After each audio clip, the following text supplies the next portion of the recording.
And for further updates on elections in Nigeria's Federal Capital Territory, we're now being joined by Arise correspondent Friday Oloko, who is covering the Situation Room. Friday, what more can you tell us?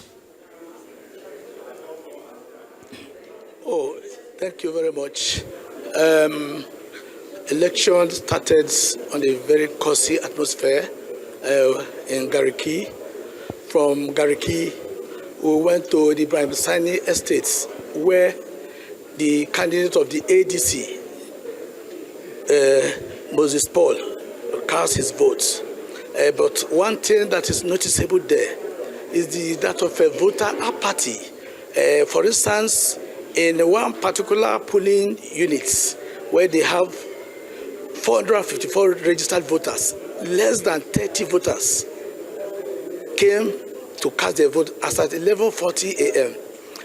When I asked the presiding officer, Noye Obianyo, she attributed the situation to factors due to maybe the situation, the sit-at-home situation order ordered by the FCT administration.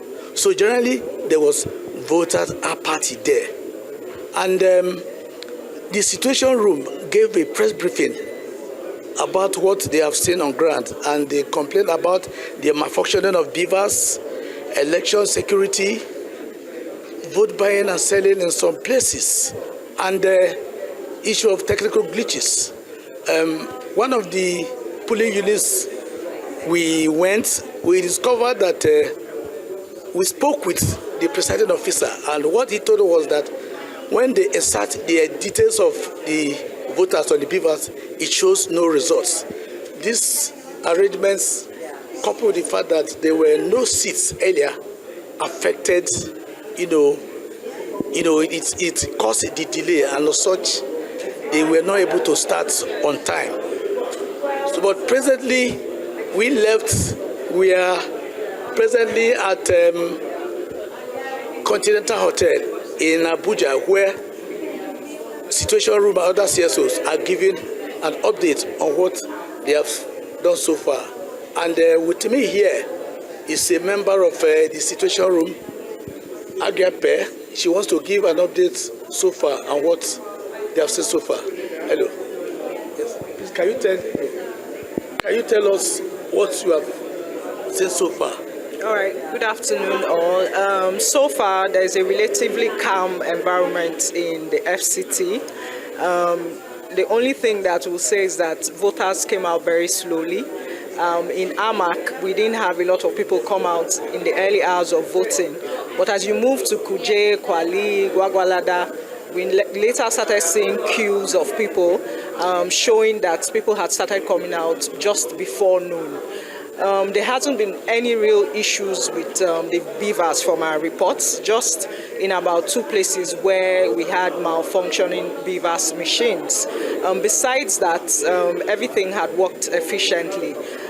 Security personnel, professional, very courteous, addressed observers with politeness, and everyone was happy that the security personnel deployed for the election were adequately, you could see their presence and treated people in a good manner. But we understand that when you gave your press briefing, there were reported cases of vote buying, selling and commercialization of votes. Definitely. There was widespread vote buying.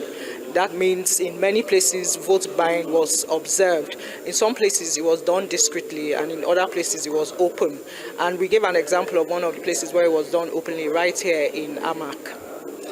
Okay, that is one of the personnel of the Nigerian Civil Society Situation Room. Another issue of concern that was raised was for people living with disabilities. There were no assistive materials for them.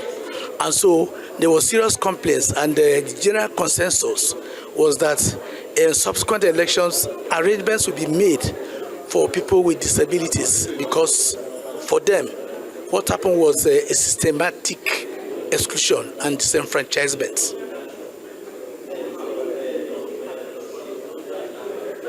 Right there at the Federal Capital Territory, Abuja. Friday Oloko is a Rise News correspondent. Thank you so much for your time.